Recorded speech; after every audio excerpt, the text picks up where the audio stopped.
Hey HD 101 fans, I want you to know that we're crowdfunding a brand new, gorgeously printed hardcover book covering 101 weird, obscure, historically important, and just plain cool Japanese video games. It's going to be called Hardcore Gaming 101 Presents Japanese Video Game Obscurities, but we can only put it out with your pledge. So check out hardcoregaming101.net. The link should be pretty much close to the top of the page. Japanese Video Game Obscurities. If we get to do this, it's going to be our best looking book yet, and it's one of those books that it'll be about stuff you've probably never heard of. In fact, I can almost guarantee you won't have heard of almost all of it. So give a hoot, fund our book, $15 for the PDF, $20 plus shipping for the hardcover. Do it!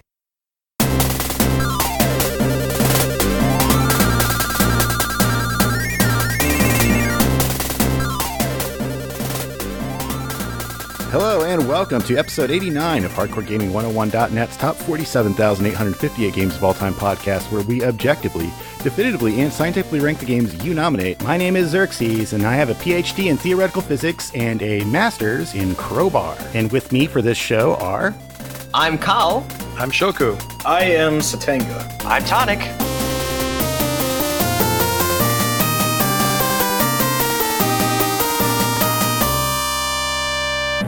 On this podcast, we have three rules. Rule 1, all rankings are final, official, and scientifically accurate. Rule 2, you can nominate one game at a time via 5-star review on iTunes or Stitcher. Rule 3, you can nominate games that have already been nominated, just don't nominate games we've already ranked. See the master list for yourself. Check it out at bit.ly/47kgames. It should be working, but if it's not, let us know, and we'll see what we can do. Okay, the next game we're going to be talking about for this episode, or rather the first game we're going to be talking about for this episode, is Half-Life, which was nominated by Anarchy on Stitcher. It was developed by Valve. It was published by Sierra. It's hard to remember a time when Sierra was still doing stuff like this, but they were. For the PC, earliest release date and territory, we have is November 19th, 1998. I am an old man. Yeah, you probably remember this game coming out and being like, that game, I'm not playing that. That's new games. I hate those. That's for sucksores.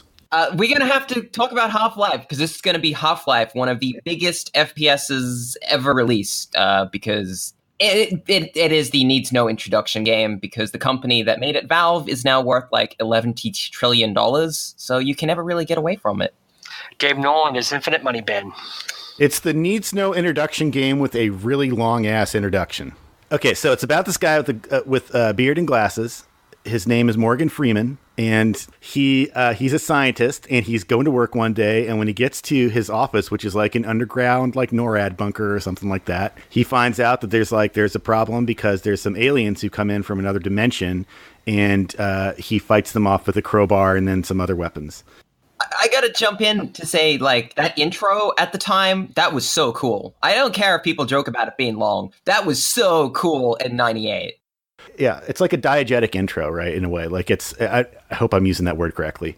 It's like it tells you what you're doing and who you are, kind of, but it does it like by, like, you're on the tram going into work, into the underground, like doomsday bunker place. Yeah, and then it establishes what the bunker is about, and it's kind of maybe a little shifty, and then characters talk to you as if you know what's going on by telling you what you should be doing in a way that it works fairly well. Gordon is a mute protagonist. He doesn't speak, so everyone just kind of like, all right, Gordon, it's time to go to the bunker and do your thing. So I think the intro actually really hits the nail on the head of what makes Half-Life different from the games at the time, right? When you look at the other FPSs of reference at the time would be like, what, Doom 2, Duke 3D, and Quake. I think Duke 3D is a good reference point, because that game has about 1 second of introduction, but it does have an introduction.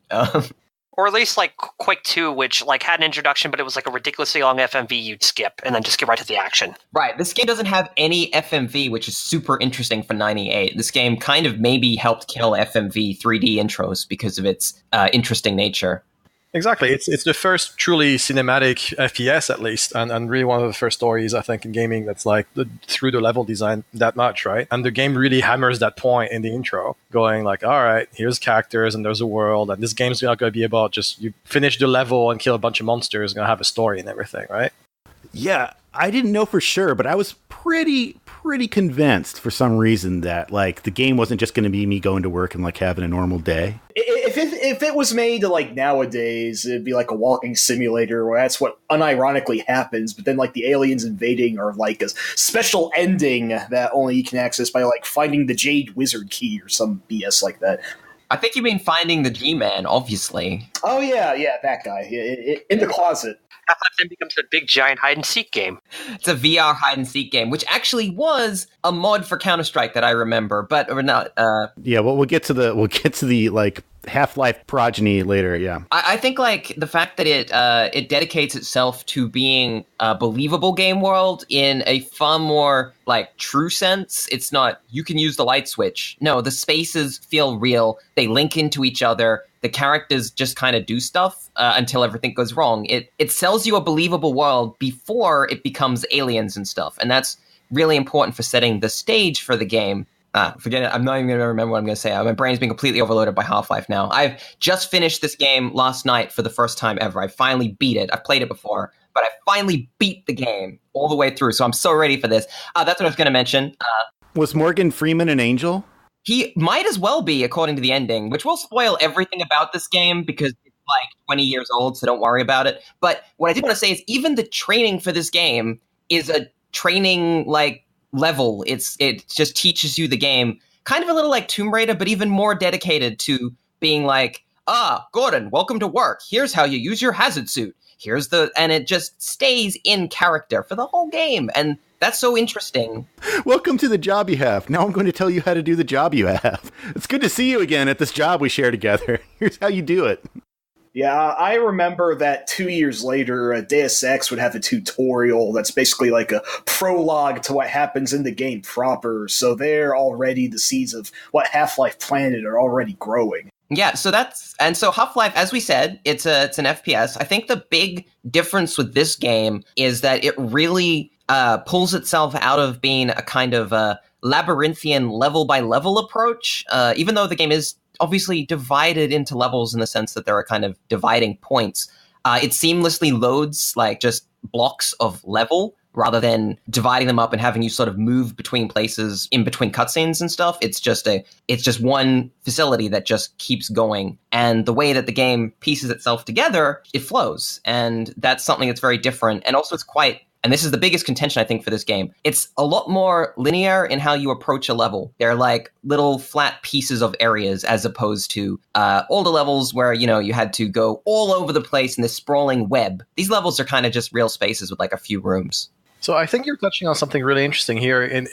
I see this game as like the anti-Doom, and it touches on the history of the game, where Gabe Newell used to be I think a product manager at Microsoft or something on Windows 95, and he got Doom to be ported on it or something like that. And so when they left Microsoft to form Valve, and picked the Quake engine to make Half-Life, it's really interesting to me how they went like, we're not making yet another FPS. We're gonna make it a story with a world and everything. And so when I see Doom, I think of arcade game, like you spawn there, you're this hand with a gun. There's two monsters in front of you right away, and this game's completely opposite. It's linear, it's slow, it's got a story and everything. And they, you can tell like how they added like the skeletal animation in the game and Dark 3D and everything. Like they were trying to do their own thing, I think, with the game and try to push the envelope on FPS. I want to hear what people think of that actually. Yeah, I do think that sort of breaking away from old school Doom-style FPSs was, in and of itself, a double-edged sword, because that you're not as likely to get lost is good, but then I guess also it kind of makes the stages feel a little bit on rails, you could potentially argue. I mean, there's definitely some chances to explore for secrets and possibly other helpful health and ammo you might not get otherwise, but it was definitely something new in the sense that I think it was a little bit more streamlined, and I can't speak for game players around this time, but I guess they're starting to get impatient with trying to find that damn red key or whatever, so it was, I guess, a good thing that Half-Life cut down that. I never wanted to get that key. I just wanted the game to keep playing. I don't want to find something in some corner of the map. Well, what's important, I think I do want to bring this up because it's a really interesting sort of neat note of this game. There's no key cards in this game. There's no keys in this game. I think it's one of this game's most blatant call-outs to games that came before it. It's just like, no, there is literally no keys. There is no inventory, essentially. The closest thing you have to a key card is the scientists and security guards that will occasionally use an optical sensor to open a door. That's the closest the game has to a key card. And even that is like a little flourish, because obviously this game pushed a concept of a bit more true to life AI. It's laughably basic now, but definitely in '98 you had scientists and guys that you could follow, like that would follow you around and would shoot at enemies or run away. The soldiers that it introduced, they try and flank you, they throw grenades, they do all this stuff that feels like, wow, I'm actually competing against an AI that's trying to kick my ass. Or the key cards are dudes, and they have optical senses, and it all builds the world in a much... Everything feels kind of realer in this game. Yeah, because a lot of shooters of the genre, especially like Duke, Quake, even Quake 2 a year prior to Half-Life's release, you were the only one there. Any other person you met was a bad guy and wanted to kill you. There were no allies. And Half-Life kind of showed that emphasis of like, hey, not everybody wants to kill you. And it's important with Half-Life's because it's not an RPG FPS. It's not a mix. Because obviously there are games that were played from first person that had NPCs. That's, of course, there's plenty of that. But Half-Life is, as has been said by Shoku, a cinematic FPS. And I really don't think you can point at a game before it that fulfills the criteria of kind of being completely dedicated to being a cinematic FPS. Because there's no moment in Doom or Quake or something where you'll go outside and then there'll be a bunch of military guys and then a helicopter will come in and try and strafe you. So you got to run to a different area. And then later on, that same helicopter comes back and tries to shoot the crap out of you again, concluding with you finally finding a rocket launcher to bring it down. And this is like a series of events that happen. And FPSs before this really couldn't do that because they were just stage by stage by stage. And they didn't have this connected world and these ability to have enemies go, all right, well, this time this enemy is going to burst through this wall. This is the only wall in the game it's going to burst through because we custom made that wall for this enemy to burst through. And because FPSs today, they all do it. Every FPS today, except ones that are kind of deliberately homaging the Doom and Quake style of game, they're all going to do this. They're all going to have little set pieces, little events, little moments. And Half-Life dedicated itself to being a linear roller coaster of those events. That's what it is. And it's very clever that they dedicated themselves to it. So another contrast that I found really telling, actually, that I realized just recently between Half-Life and these older games is, you look at Quake, you look at Duke, you look at Doom and all that, and they still had secrets. You could go around the whole level and find the secret, whatever, the super shield and the secret weapon and the whatever, and all these Easter eggs and stuff. Like Half-Life has none of this whatsoever. It actually does, but it's a lot more organic into the environment that it's in. Like there's a room in I think one of these science chapters that has like grenades and shotgun, and you can't get to it normally. It's locked out. So you have to eventually find a vent behind the door and then climb through all this stuff, dodging headcrabs, and then you can get to it as a surprise. So instead of it being like the traditional, you shoot this wall or you press the switch and you get to this doorway before it, closes on you, it's more of a naturally organic secret. And it doesn't even make a flourish of it's like being a secret. It's like the items themselves are the reward. And that's important because, as we said, it has evolved out of the arcade concept because it doesn't stop and say, you killed 38 out of 40 people and you found 2 of 3 secrets and you took 10 minutes. Doesn't do that, doesn't even come close to it. It's just, if you find a secret, congratulations, you found a secret. There's lots of parts in this game which actually do have optional areas to go. They're not necessarily huge. What I'm thinking is when you're going through the desert outside area, and you can basically crawl through a path that will take you to one of those giant tentacle claw monster kind of alien things. I don't know the names to any of them. And this area is completely optional. You don't have to go there at all, but he's hiding ammunition and stuff, and you have to still distract him by using hand grenades if you want to kind of get around him. But you can just ignore that whole enemy. You don't even know that exists necessarily because your way you're going is a different direction. And, it has that kind of feel to it where you're rewarded still for exploring, but you're not kind of feeling like you have to find secrets so that the game's judging you with this haha, you only found 1 of 5 secrets, loser. Sorry, Cal, because you were just talking about it, and I don't know if a lot of the listeners know about this, but could you maybe talk about the boss fights in the game? Yeah, I mean, there's not tons of boss fights, but they are presented, I guess, in a more puzzle bosses again, aren't they? Like the first boss, you got a boss that's basically unkillable, and you have to turn on a electrical system and then lure him into it. And that's pretty cool. I don't know the name of them, but it's like a big juggernaut monster with flamethrowers and stuff. One of the cooler enemies in the game because he's just this giant kill machine. The Gargantua. And you can lure him into getting electrocuted. And then there's a whole level segment, which is, killing a giant tentacle. And so you have to go to a bunch of different areas, maneuver through a bunch of puzzles and platforming in order to activate like the fuel line and the electricity line. And then you finally hit the kill button and flames shoot out from everywhere and they burn this thing to death. And it's very exciting. And then you jump down the hole that it previously occupied, which is all like, this is just cool stuff. One thing I really liked about that boss is that it's the monster is blind, right? Yeah. And so he only hears you. So if you walk on metal and stuff, he hears you. So you're throwing through all these grenades everywhere to distract it, which I thought was really like this really cool gimmick. Yeah, and the game does that as much as possible. Like, it just tries to think, what's a little thing that we can put in? What's the new flourish? And that's something that I think really makes a huge difference, is that this game, because it's a cinematic game, it keeps injecting new things. Like, from minute 1 to pretty much literally the end of the game, it's still like putting in little new features, little flourishes, little tricks or something that it adds, you know, like you finally, like towards the end, you get like these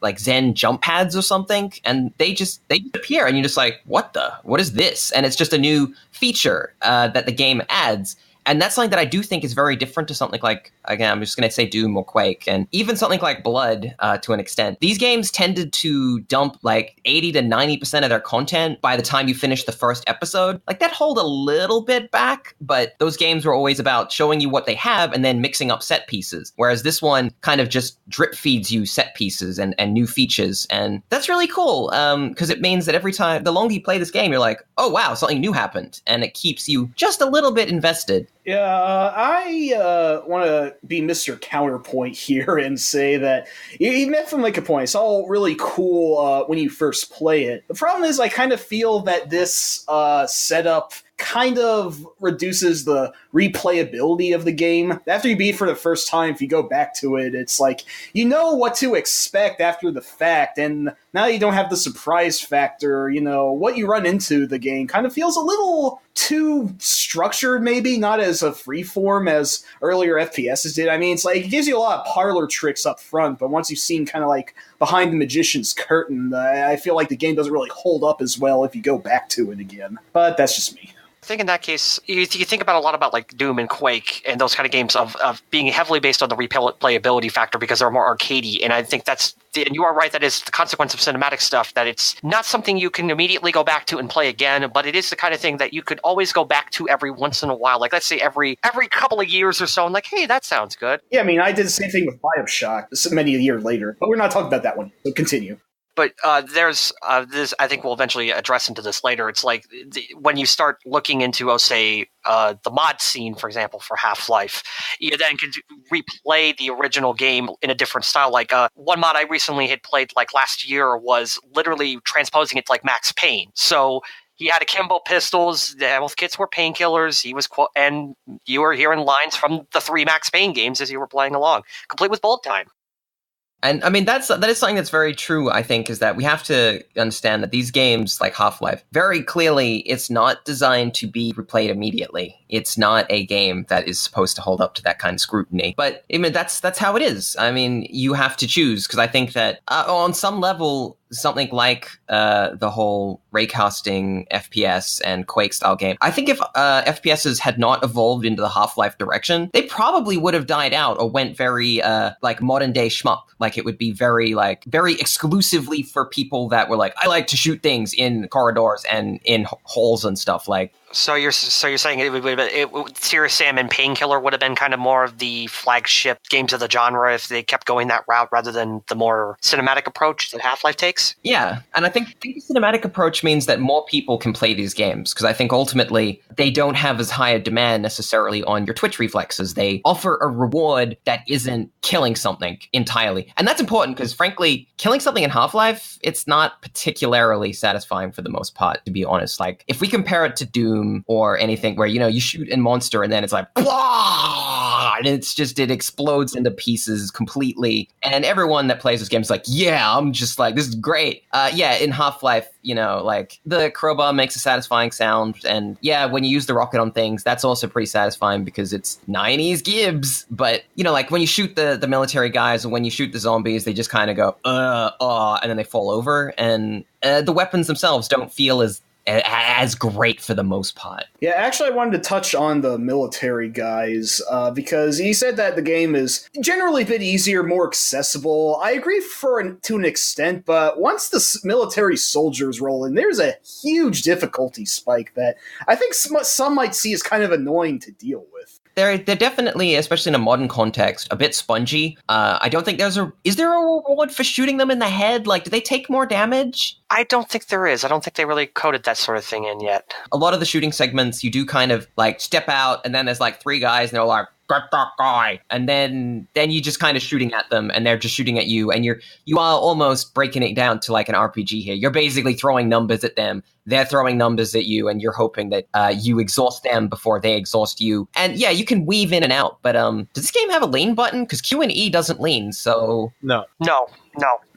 So I figured that the way that they intended you to fight them was to kind of go into the Doom Quake style twitch reflex, move around a lot, shoot quickly, and go through that, which is a drastic change when you consider like all the enemies up to that point were fairly, ranged or were easy to hit with like a crowbar, like the head crabs are. So it's like it's a quick shift, and if you're not prepared for it, some people could probably get the we've got hostiles and then just quit because it just gets too hard for them at that stage. Yeah, and I wouldn't blame them because it does kind of throw that to you. It does try a little bit. Like, it's very tight corridors early on with some of those guys, and there's only like 1 or 2 soldier for the first few encounters. Like, so you can kind of get a little bit used to dealing with them. But yeah, your weapon set doesn't feel like it overpowers them in any way. I was playing on like the standard normal difficulty. I wasn't playing it on easy or hard. I was just playing it on normal, which I was relatively pleased that normal did feel kind of normal. Like, it didn't feel super hard or super easy, so that was nice. But I will admit, I was definitely feathering the quick save button. I didn't expect any less. I mean, it's an FPS from 1998. I expect to have to feather the quick save button, but it tries a little harder. It does autosave a reasonable amount. It doesn't leave you too far out in the cold if you get messed over or you accidentally misstep a platform, which will probably kill you in most cases, or you'll lose almost all of your health, and you'll just have to you'll feel like you have to reload because going from like 100 HP to like 9 is not good. So actually, I agree, by the way, that the Marines in this game are kind of annoying and a spike in difficulty. And I think a bit later in the game, you fight these kind of like ninja spec ops guys or whatever. They're even worse at being damage sponges and stuff. But the thing that I find really interesting about this game is I think it's got this really rich palette of monsters, basically. And I think the richest, like the most standout one since Doom, basically, where, the enemies feel very organic, lifelike. They have their own behavior. There's the little head crab guys and the little sort of dog things that make the noise. And there's guys that hang from the ceiling and have the tongue that grabs you and whatever. And, they feel like alien animals, not just monsters. It does feel kind of cool at the start when it mostly feels like alien animals. And you're just kind of like, that's something that it fits into the world feel for this game, because at the start you're like, is this you don't think it's an invasion because it's just like alien animals, and you're like, oh crap, what did we do? Did we just accidentally dump a bunch of alien animals here? That's not good. And then the game evolves in the terms of the story. Like, it goes, all right, well, actually, now there's some weird guys that shoot lightning at you. What's up with them? And then the military show up. And then it's kind of like, I did find it a little bit hard to follow because sometimes unfortunately, the game's volume mixer ain't perfect. You can't, in the very original version of the game, I don't know about the rehash and things, you can't turn up the voices independently of the audio, which is kind of a pain in the ass, and there's no subtitles, but yeah, that's what it is. But like, I think eventually it comes out that they were just going to Zen like themselves, like before all of this happened. They were actually just sending scientists and stuff there, and you weren't keyed into that. And so there's this whole like just gradual discovery about what the scientists knew that apparently you don't, and that's cool too. Oh, I was going to briefly agree with you, Cal, that like the Zen chapter shows like dead scientists that had shown experimentation for what had happened. So that's one of the best things Half-Life does, is like it's probably the best in terms of environmental storytelling, especially for games of that genre. So if you like actually observe and see everything around you, even if it's just like you have just shot a bunch of monsters, or you just see what's going on and what's around you, but sometimes you're not given enough time to really breathe it because by then you already have a bunch of Marines shooting at you. So and yeah, like you go to a cool factory in Zen and stuff, and Zen's not that bad, people, and we can rank the game on that basis. Wait, are we gonna skip the whole multiplayer aspect of this game? Because like this game had a huge modding scene and stuff. What does the multiplayer bring to us, Shoku? Just briefly bring up the multiplayer in the context of games at the time. Sure. I mean, Half-Life by itself, had a pretty pretty thriving deathmatch scene right at the time, because it's a game that sold, I think, 8 million copies. So a lot of people playing deathmatch online and all that stuff. But what's interesting is since the game was so easy to mod, there was also a thriving modding scene, the same as there was for Doom and Quake. And so that brought us games like Counter-Strike. Was Team Fortress a mod of Half-Life 1? Yeah, Team Fortress Classic was mostly a Half-Life thing, yeah. Right. The first. Yeah. It was Team Fortress Classic. Day of Defeat and other games like that, basically, were all started from the Half-Life engine, right? And even then, there's like other mods that became immensely popular that were not necessarily Valve snatched up, like Day of Defeat and Counter-Strike and such later. But like there was like the Specialist, Action Half-Life, there was a Vampire one. There was even a mod sponsored by the movie Underworld, which I found was one of the more unusual crossovers I've ever seen. It was definitely really big and at the time huge, almost inconceivable. Because I'm pretty sure you could load up half those mods and there'd still be a few people playing some of those today, which is really cool. And the game had several official expansion packs that we're not going to go into. They weren't made by Valve, they're made by Gearbox, but this game was ported to a bunch of things as well. It was really huge. Is it going to leave the top 10? All right. Honestly, I'm one of those people that would be like, if it wasn't in the top 10, it would be a disservice. But that's because it's one of my more favorite games of all time. But this is a catch-all list. So We were really going to place it that high? Seriously? I wasn't. Oh, good. We're all disagreeing. This is excellent. All right. I'm going to have to be a dissenting voice here. Top 30 maybe, but I will definitely concede that, like that. Yeah, at least somewhere in the top 30. I was thinking.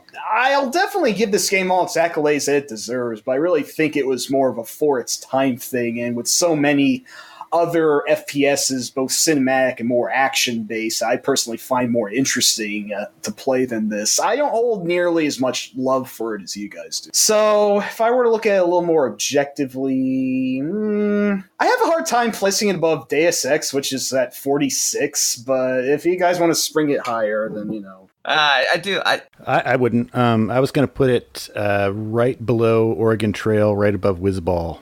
Oh, okay. Which would put it at about, I think, 40 or 50, right, rather. Which is really good. It just brings a smile on my face that if someone out there, if you put it below Whizball, would be like, you put Half-Life below Whizball? What? There's someone who would know what Whizball is? Yeah.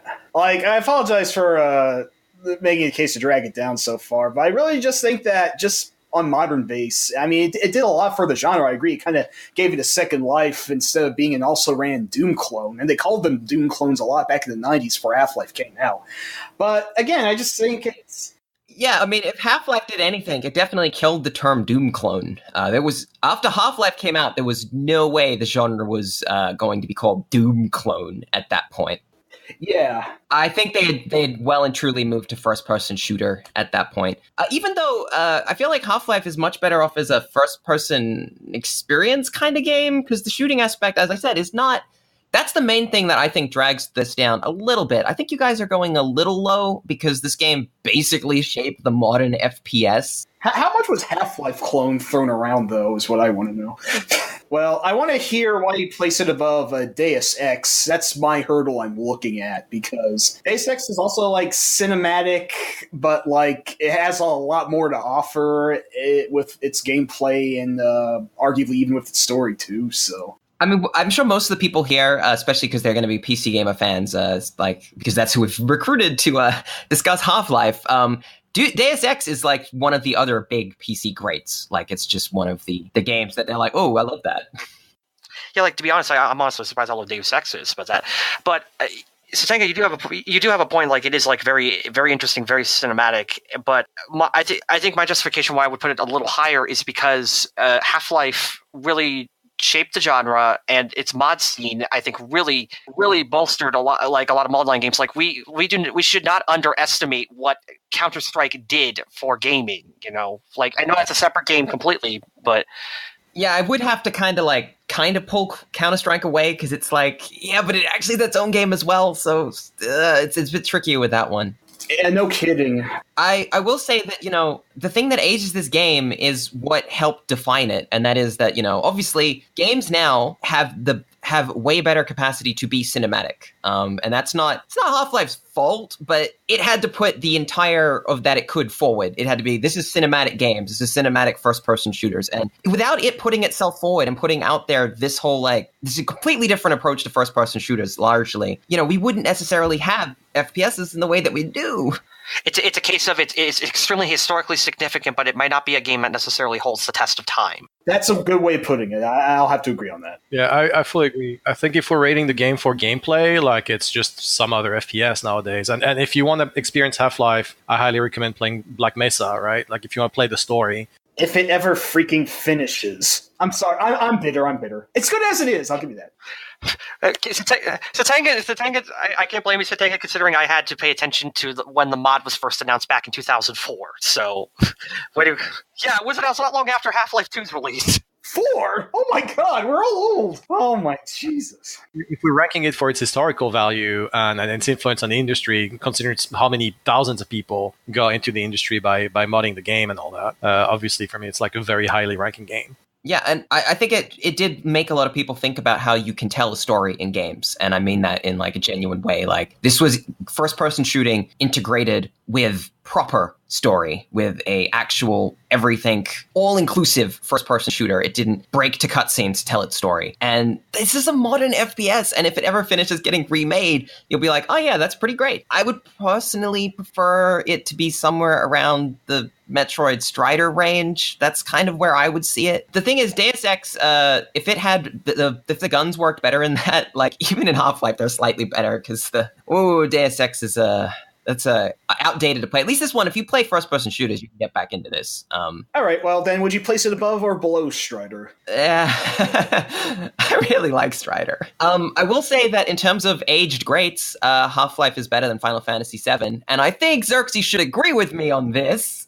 I do too. A lot of people do. I'd say it's about the same. Well, all right. Look, okay. Final Fantasy VII has a look and a feel to it that Half-Life. It's you can see this in a game later, and they're like, "Oh, that's Final Fantasy VII." Whereas with Half-Life, it's like, well, what is it like? Yeah, but what you're seeing in Half-Life is the entire concept of like storytelling through environmental design, which is like if you go to which was done better in other games. Let's be honest, like.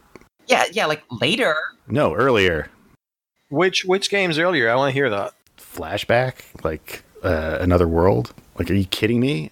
Another World I would put higher, though, so I'm not even, like... I would say, I'd say, environmental storytelling in a first-person shooter, in a first-person perspective, because, Another World and Flashback are really great environmental storytelling games, but, they're of a different genre. It's apples and oranges. Also, they do have cutscenes, and Half-Life doesn't. It actually genuinely does it without a single scene. And if the gold standard is Another World, then Half-Life, they built an entire believable-ish world. And I think it's really great. I will stop short of trying to put it above Adventure. Below Final Fantasy VII, please. I don't like Final Fantasy VII as a game as much as I like Half-Life as a game, but I think that Final Fantasy VII's cultural significance is much greater. All right. Great. All right. I think if you went in cultural significance purely in Japan, the country of the game's origin, holy hell, that game still burns the midnight oil. Yeah.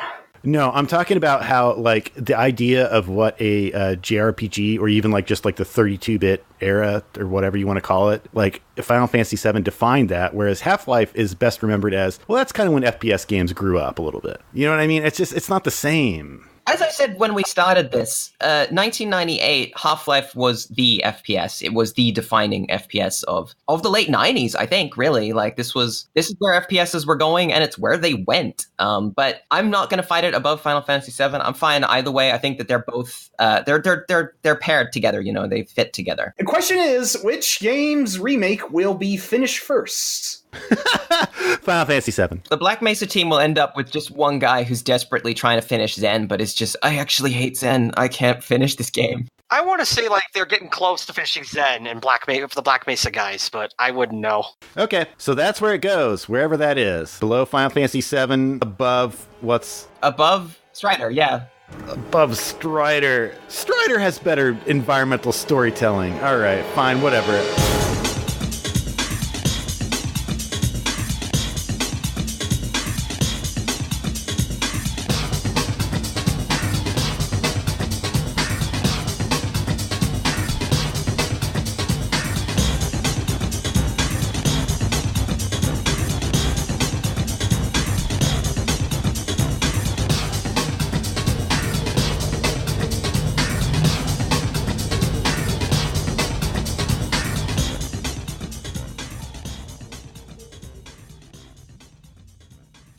Our next game is Paradroid. This was nominated to us by Nebnos on iTunes Australia. The game was developed by Craft Gold, which I actually think was just one guy who made the game. It was published by Hewson Consultants.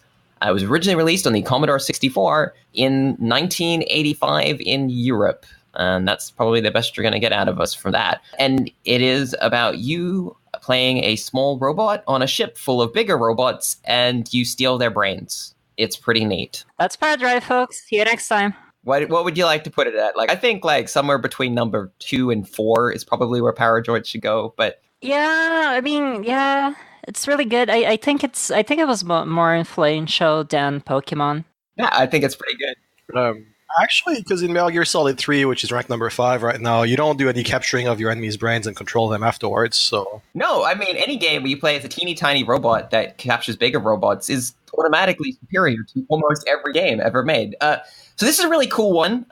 It is British. Do you want me to explain the game, like, more in depth? I think so, because this game is actually really weird. If someone explains the game, it makes a lot more sense. Yeah, so you're inside the spaceship, or I guess it's a spaceship. I'm not sure, like, the specifics on the story, but basically, you're in a ship of some sort full of evil robots. Like, they've taken over the ship, and you're the one influence droid who is tasked with getting rid of all the enemy robots, basically. You do that, you start as an influence bot, which has almost no capabilities whatsoever, except for taking over other droids that are the evil ones running around the ship. So the first thing that you do is the taking over mechanic, which plays a little bit like a circuit logic gate thing. What you do on that screen is whichever side has more spaces lit up with your color, that side wins. And if you win over, you get to take over that droid. If you lose, you whatever robot you are, you go back to being the 001, which is the first robot, the influence machine that you start as. So once you take over those other droids, you get other abilities such as maneuverability, weapons, and it gets easier to take over other droids who are higher level than you. And the end goal that you have to do is go through all of the sections in that ship, all of the floors, and just kill all of them and get rid of the evil menace of the robots that have taken over the ship. And on each level that you take out all of the robots, once you take out all the robots in that level, you see the lights go down, so that's how you know you can move on to another part of the ship and keep going until you reach the end. And then it just says, hey, congratulations, you did it, great job. Try again and play it faster and harder is what it recommends that you do. To get like a full view of the game, because I've only seen like people play it for a little bit, I watched the playthrough of it, and the long play for this game on the Commodore 64, the competition version, which plays a little bit faster, the long play for this game was 10 minutes, which is shorter than some of our episodes. It's substantially shorter than most of our episodes, but I mean, you won't get through it that fast as a general rule, but it is, it's a very strange combination of game. It's kind of arcade, but not quite, and there's this tiny hint of rogue in it, which, it's a really interesting piece.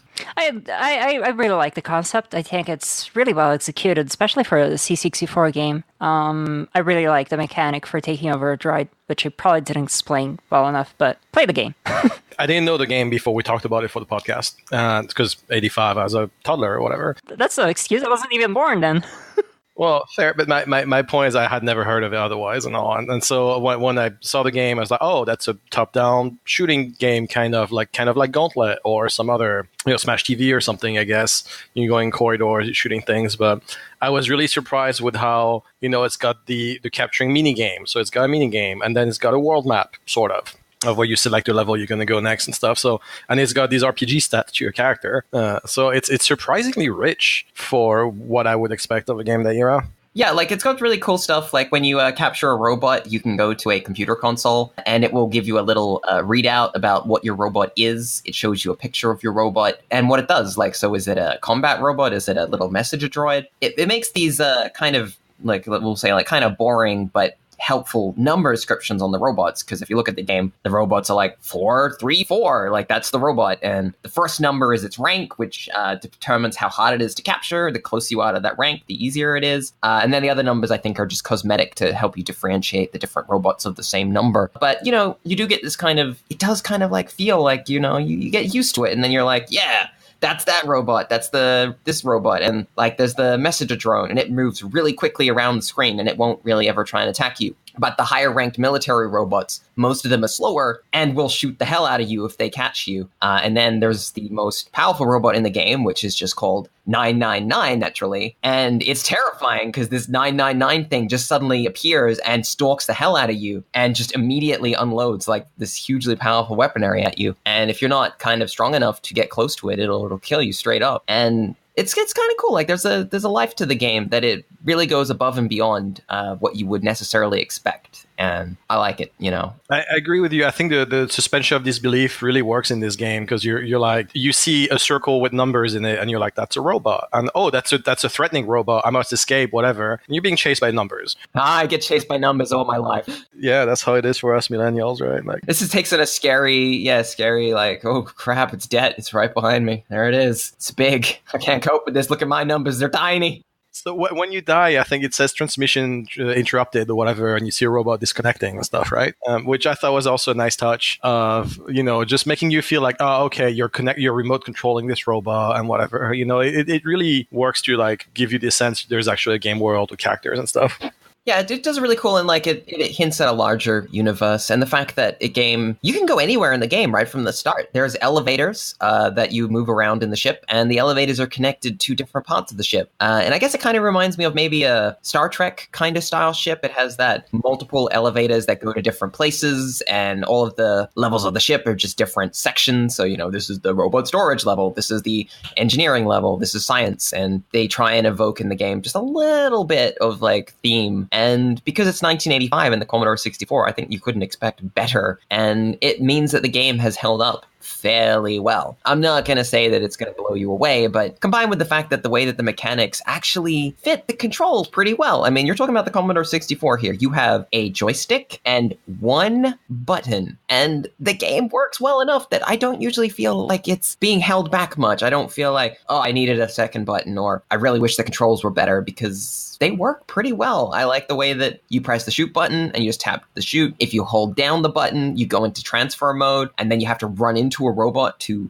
grapple with it and take over its brain. It's cool stuff, and it works really well. And the transfer minigame is a constantly nice change of pace. And it gets kind of neat because what can happen is you can get destroyed or you can get low on health because your robot actually runs out of energy after you've taken over it. Like, it will rapidly run out of energy. So you can run low on energy and then be like, oh crap, I'm about to run out of energy. So you mash the transfer button and you just drive into anything. You're just trying to survive. And that's really cool that it puts this extra pressure on you. And the way to score high in this game, because it can be completed quickly if you're crazy and you actually want to play it like for points, you're supposed to destroy as many robots as quickly as possible, because that raises your combo meter. Basically, there's like an alert level which is triggered by killing robots quickly. So it even kind of like encourages you to kind of basically remove your own economy, because what lets you capture more powerful robots is capturing smaller robots and going up the tree. So if you destroy all of the smaller robots and you accidentally get killed, now you're in a lot of trouble because you're at 001 and you're going to have to try and find like a 400 rank robot or lower because you don't have a chance of taking the higher numbers.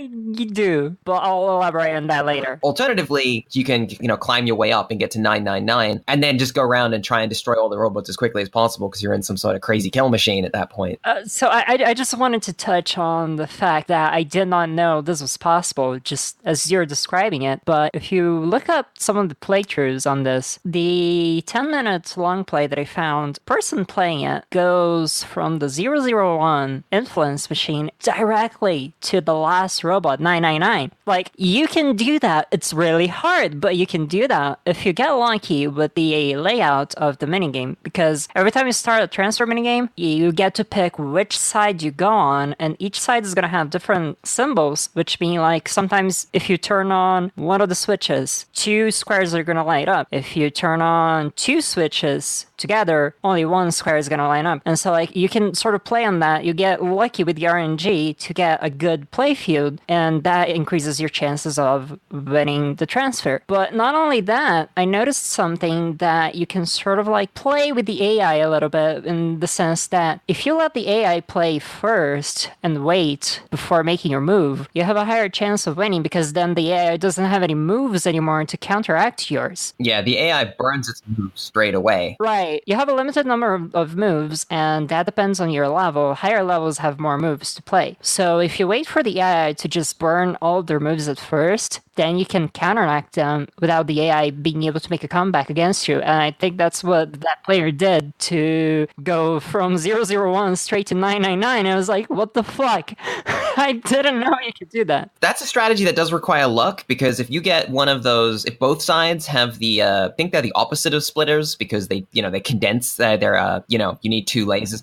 Yeah, the ones that you turn on two switches and it only lights one up. Yeah, if you have like those on both sides, then you're going to blow up. Because if you try and transfer and you fail at 001, you blow up. You're dead. You just lose. So the game is willing to let you try that. And the AI isn't super great, but it's a Commodore 64 game. I mean, this is probably like literally the best that could be done with what the game was able to load into memory. I know that there is a sequel kind of thing called Paradroid 90. It's not as good, but there's actually a few of them. Well, this is the official follow-up, Paradroid 90. And that has... There's also Paradroid 1000. Yeah, for the Acorn Archimedes. Oh, right. Isn't that similar to Paradroid 90? Or is it substantially different? So I didn't find any screenshots. I just saw that it was released after Paradroid 90. 3 years later, actually. Yeah, I thought that one was a port of Paradroid 90. But regardless, the AI in Paradroid 90 plays smarter. It tries its best to perform perfect moves and will not play if there's no good move, and it will just wait until you play. The downside is that it kind of means that the AI is kind of meaner. Like, it's maybe less fun to play in that regard, because it kind of just, instead of outsmarting the computer just plays perfectly, which is maybe not as fun. I kind of like that the original Paradroid is a bit sloppy about the AI, and it's kind of more about just, trying to beat it. And maybe if you hack the system yourself, if you min-max it, you probably do it a little easier. But it's still a fun game, and I like it. I wish that it was able to have music playing at the same time as the game, but I can understand why it didn't have it, because I think it's just mostly silent. I think you get to hear laser sounds, I think, is the only thing you get. Yeah, you get sound effects, but there is no music. So actually, Cal, the thing you're just saying about how the robots in this game don't feel that intelligent and stuff, I agree with you. It helps sort of like believe it in the idea of like they're crazy robots that are just running rampant on the ship and stuff, right? That touches on the point that you were saying earlier, which is it feels like a roguelite, right? And to me, it was this idea that like, oh shit, I got in this part of the ship that's too powerful. I should go back and try to get a better one, come back later, or something like that, right? Yeah, I think that's a really cool aspect of the game. I think that, this is a very early experiment with this kind of idea and concept, so it's not going to be perfect. Like, it's raw, but it does really well with what it attempts to do, and I really respect that element of it. It's neat. I like it. I love neat things, and I love it when a Commodore 64 game is just so strange, and you just like, yeah, I couldn't see them doing this on like the Nintendo, like the NES. I cannot see this game being presented in this way. Like, it's just so it's strange in a different way. There's weird Famicom games, and this is a weird British game. Like, it just has these particular elements, and because it's British, there is a what's the name? Dalek. It's one of them hiding in there. One of them is just a salt and pepper shaker. That's great. Do they say exterminate? I don't think that they can say exterminate. I think they're just that's how you know it's British. There's lots of things that you could kind of say, yeah, you could do better. But could you do better? I don't think so. I don't think you could do better in 85 on a Commodore 64. And I know that a lot of people like this game. Like, it's a game that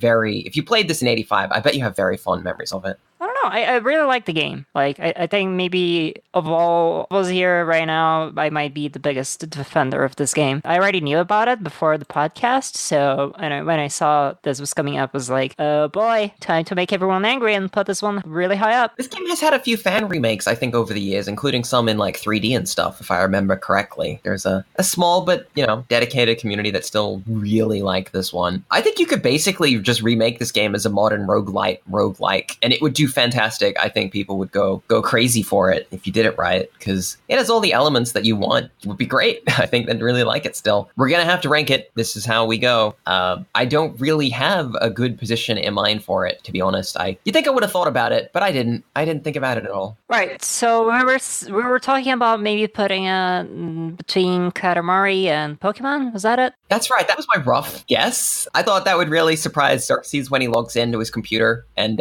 sees Paradroid at number 3. Oh.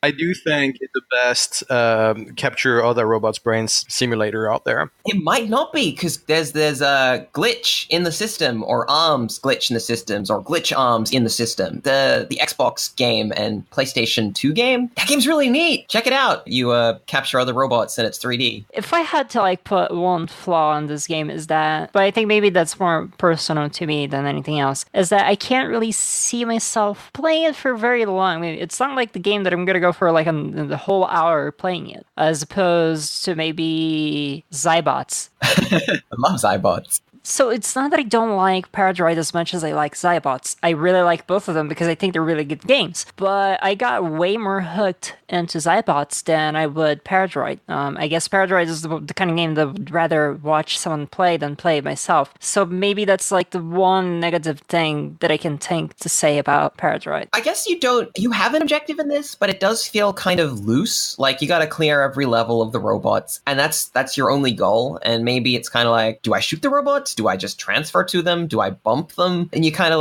yeah, but once I've done that for 10, 20 minutes and I've gotten killed a couple of times, and I'm like, okay, that's it. I've done all I need to do. Yeah, it gets tiring easily. I'll give it that. You can get tired of it really easily. But I don't know if I would say that, not having, you don't know if you're going to shoot the robots or just take them over. I don't know if that's exactly a flaw of the game, as much as it is an open-endedness and how you can tackle the problem of, you gotta get rid of those robots somehow. Doesn't matter how. You can just kill them all if you can. If you got a good combat droid, you can just shoot them all and win the game in one go. But you can take different approaches to it. That's for sure. Yeah. No, I do think I think it just makes it harder to decide what to do in your head, because you're not directed. You are just dumped in there and go save the ship, and you're like, all right, off I go then. I think it's a good arcade game. I think if I had to give it a genre, it would be arcade. It's an arcade game. It's really interesting, yeah, that it is an arcade game, but it's got all these trimmings of other genres, which is kind of cool. Oh, I perceive it straight up like a dungeon crawler. See, you've got it as a dungeon crawler, and it is a difficult one in almost all ways to place, even though it kind of stands out. I want to call it puzzle game because of the minigame, the takeover minigame. That's fair. You could call it a puzzle game with shooting. Puzzle game with shooting. There we go. I got it in my honesty range. I don't know, maybe somewhere in the 150s? Since I called it an arcade game, I was thinking around Arcanite, which is at 139 right now. And yes, that is below Bushido Blade. Yeah, and I was looking exactly at that range, and I was thinking about how we discussed before in other episodes, having a game that's very much the same era and everything doesn't make that much sense. But whatever, that's just what I remember. Maybe I remember it wrong.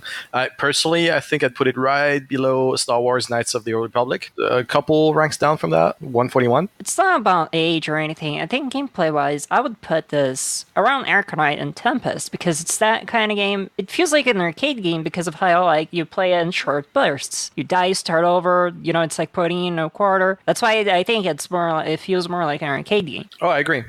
So I think it fits a bit more like Arcanite and Tempest 2000. I probably wouldn't put this one kind of above the Tempest 2000 or maybe even Gauntlet Legends, which happens to be a dungeon crawler as well. And I guess part of it is simply that, and this is maybe a flaw of some Commodore 64 games in general, as we said, I like it. I think it's really clever. But when I think that I can only really play it for 15-minute bursts, that might be too short for me. At some point I'm like, Oy, do I once, the game, I've seen everything in a very short order, and, other than some graphics and stuff. And I'm thinking I'm trying to hash it out. I don't think you can hold it against it, right? Because a lot of arcade games from time, I'm thinking of CPS1, CPS2 games, realistically, you don't play them more than 15 minutes either. Yeah, and that's my point. You can say the same things. You can say that exact same thing about Arcanite and Tempest 2000. Oh, no, I could play Tempest 2000 for hours at a time. Don't get me started. 2000. Yeah, well, you're a weird person, Cal. I play Tempest and Tempest 2000. I'm just like, that's my, Saturday night, my Sunday night, my Monday night. It's all my nights put together. I'm just like, yeah, it's time to play Tempest 2000. It just all blurs together into a big Tempest level. Yeah, I have no idea what day it is at this point because I've been just playing Tempest for the last few decades. Why? It's 2000, right? Tempest.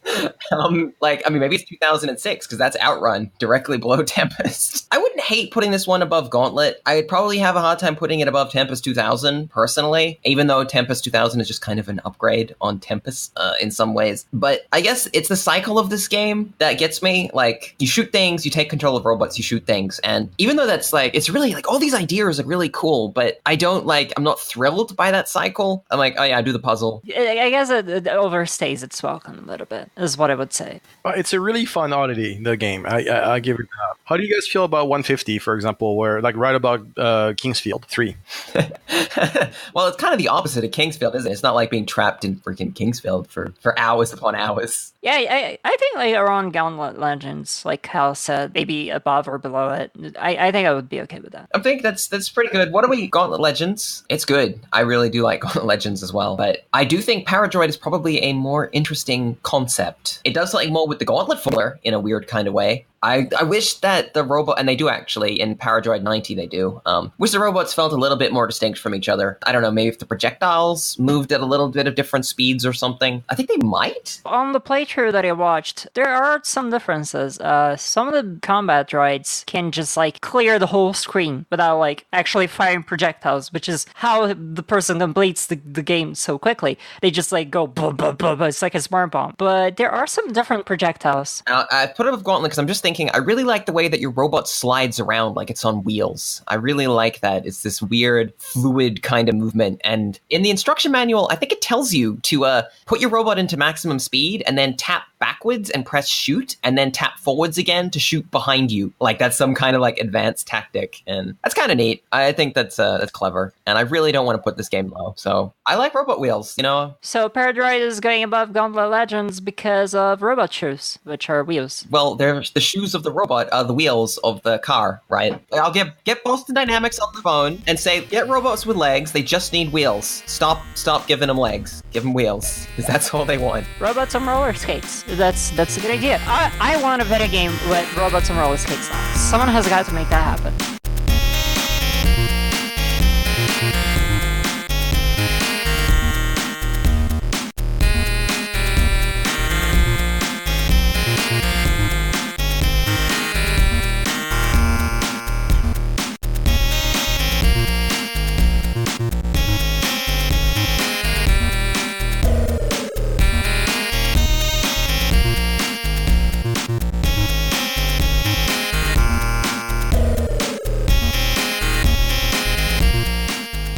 Wow, what a thrilling, engaging, and edifying set of conversations that was. But you know what? We kept going after that. That's right. We talked about Unholy War for our Patreon bonus game. And the only way you can hear that and all of our Patreon bonus games is by going to patreon.com/HG101 and signing up, pledging $2 a month, get you access to everything we've done as a bonus podcast. So for you completists out there, you really aren't getting the full show until you do that. You'll also get all the latest updates and news about the HG101 books. There's always a new book coming out. We do several a year, and other information, and there are various donation tiers and so on.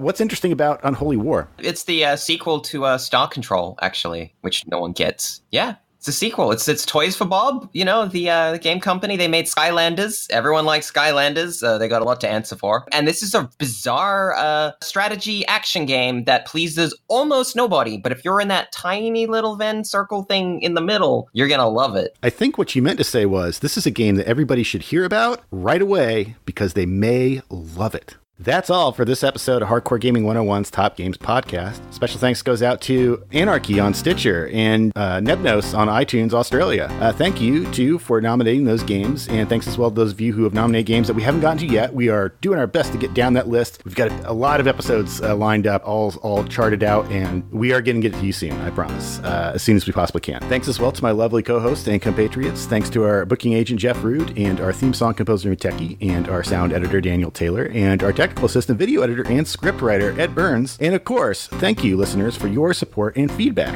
In case you forgot how to give us support and feedback, here's how you do it. First, you want to make a small monthly donation at patreon.com/HG101. I know I did. That's how you get the bonus episodes, of course. And you can also help us out by subscribing to HG101's YouTube channel and by following at G9X and at HG_101 on Twitter. You can also hang out with us on our Discord at bit.ly/HGDiscord. But most importantly, help us ascend to the mead halls of podcasting Valhalla by getting on iTunes, subscribing to HG101, and giving us a 5-star review. Do it, or you'll never transfer to Unit Type 069. Nice. Until next week, keep keeping it real.